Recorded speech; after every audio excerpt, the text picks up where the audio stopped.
TVS Apache RTR 204V USD fork model.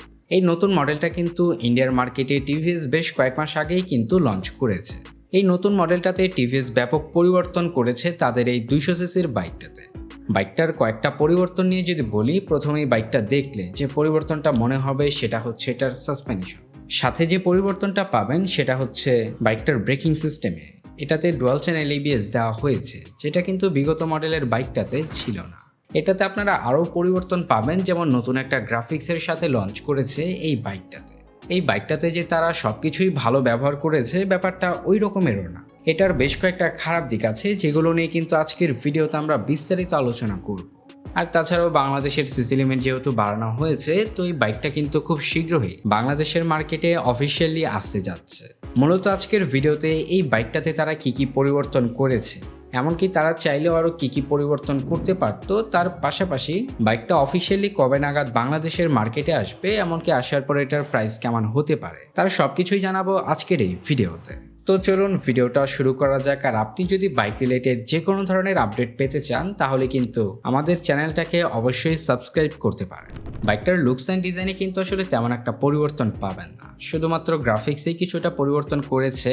এছাড়া আসলে 4-বিট design প্যাটার্নটা যে রকমের, আপনারা এটার ডিজাইনটাও কিন্তু সেই রকমেরই পাবেন। এছাড়া আসলে তেমন একটা পরিবর্তন কিন্তু তারা করে নাই। এছাড়া আসলে বাইকটাতে তারা আপসাইড ডাউন সাসপেনশন দিয়েছে, যেটাও কিন্তু বাইকটার লুকস অ্যান্ড ডিজাইনকে আরও আকর্ষণীয় করে তোলে।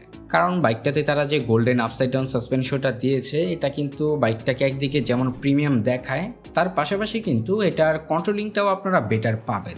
সব কিছু মিলিয়ে আসলে এটার লুকস অ্যান্ড ডিজাইনকে এক কথায় খুবই ভালো বলতে হয়। এটার ফ্রন্ট সেকশনে আপনারা কিছুটা পরিবর্তন পাবেন, যেমন হেডল্যাম্পের মধ্যে তারা কিন্তু একটা নতুন করে ডিআরএল সেটআপ অ্যাড করেছে, যেটা কিন্তু আপনার প্রিভিয়াস যে বাইকটা ছিল সেটার মধ্যে দেওয়া হয় নাই। এটাতে তারা নতুন একটা ডিআরএল সেটআপ দেওয়ার ফলে কিন্তু হেডল্যাম্পটা দেখতে আরও ভালো লাগে।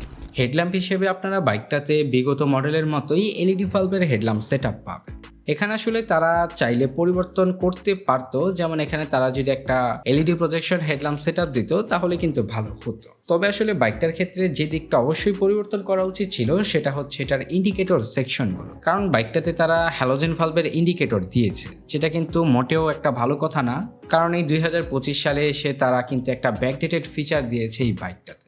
বাইকটার ফ্রন্টে আপনারা আপসাইড ডাউন সাসপেনশনের পাশাপাশি পাবেন 17 ইঞ্চি অ্যালয় রিমের সাথে 90 সেকশনের টিউবলেস টায়ার, এবং ব্রেকিং সিস্টেম হিসেবে বাইকটাতে কিন্তু তারা ব্যাপক পরিবর্তন এনেছে। এখানে 220 মিলিমিটারের প্যাডাল ডিস্ক ব্রেক পাবেন, সাথে রয়েছে ডুয়াল চ্যানেল এবিএস। বাইকটার ব্রেকিং সিস্টেমে তারা ব্যাপক পরিবর্তন এনেছে, কারণ বিগত মডেলের বাইকটাতে কিন্তু ডুয়াল চ্যানেল এবিএস ছিল না। তবে আসলে বাইকটার ব্রেকিং সিস্টেমটাকে কিন্তু তারা চাইলে আরও একটি স্ট্রং করতে পারত। কারণ বাইকটার ফ্রন্টে তারা যে ডিস্ক ব্রেকটা দিয়েছে, এটা কিন্তু 200 সিসির একটা বাইক অনুযায়ী একেবারেই ছোট হয়ে যায়। এখানে তারা যদি মিনিমাম 292 এমনকি 300 মিলিমিটারের একটা ডিস্ক ব্রেক দিত, তাহলে এটার ব্রেকিং সিস্টেমটা কিন্তু আরেকটু বেটার পাওয়া যেত। তো আমার মনে হয় বাইকটা কিন্তু এই দিক থেকে কিছুটা আবার পিছিয়ে থাকে। এই বাইকটাতে তারা আরও যে পরিবর্তনটা করতে পারতো, সেটা হচ্ছে এটার টায়ার সেকশনগুলো। কারণ এই বাইকটাতে কিন্তু তারা টায়ারগুলো একটু চিকনই দিয়েছে, কারণ এটা যেহেতু একটা হায়ার সিসি বাইক, তো এটাতে টায়ার কিন্তু তারা চাইলে আর একটু ওয়াইডার টায়ার দিতে পারতো। বাইকটার রেয়ারে আপনারা টায়ার হিসেবে পাবেন 90 সেকশনের টিউবলেস টায়ার, এবং রেয়ারে রয়েছে 130 সেকশনের টিউবলেস টায়ার।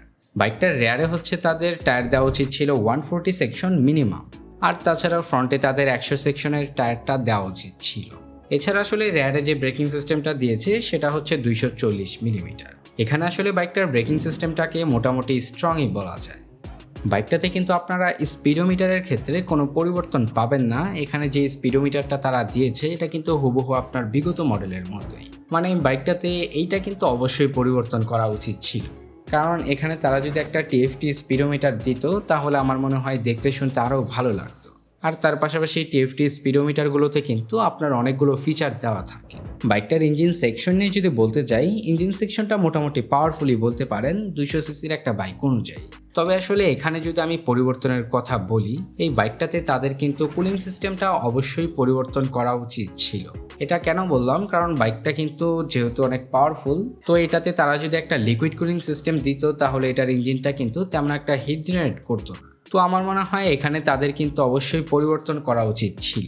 এটা কেন বললাম, কারণ ধরেন যে বাইকটা দিয়ে আপনারা বড়সড় কোনো লং ট্যুরে যাবেন, তখন কিন্তু আসলে বাইকটার ইঞ্জিনটা ভালোই হিট জেনারেট করবে। কিন্তু এখানে যদি তারা লিকুইড কুলিং সিস্টেম দিত তাহলে কিন্তু এটার ইঞ্জিন হিটিং নিয়ে তেমন কোনো অসুবিধা হতো না।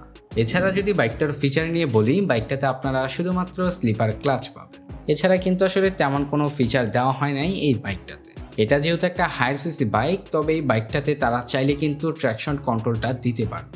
এই সিস্টেমটা দিতে পারতো কি, আসলে এটা দেওয়া উচিত ছিল, কারণ এটা যেহেতু একটা হায়ার সিসি বাইক। তো মোটামুটি এই ছিল বাইকটার ওভারঅল স্পেসিফিকেশন। এখন যদি এটার অফিসিয়াল লঞ্চ ডেট নিয়ে বলি, এই বাইকটা ইন্ডিয়ার মার্কেটে লঞ্চ করা হয়েছে বেশ কয়েক মাস আগে। এটা বাংলাদেশের মার্কেটে অফিসিয়ালি বছরের শেষের দিকে আসতে পারে। এই বাইকটা যখন অফিসিয়ালি বাংলাদেশের মার্কেটে আসবে তখন এটার বাজার মূল্য হবে 3,50,000 টাকার আশেপাশে। এই ছিল আজকের ভিডিওটা। এই বাইকটা যদি আপনাদের ভালো লেগে থাকে তাহলে কিন্তু অবশ্যই কমেন্ট সেকশনের মাধ্যমে কমেন্ট করে জানাবেন। দেখা হচ্ছে পরবর্তী কোনো নতুন ভিডিওতে। সবাই ভালো থাকবেন, সুস্থ থাকবেন, ধন্যবাদ।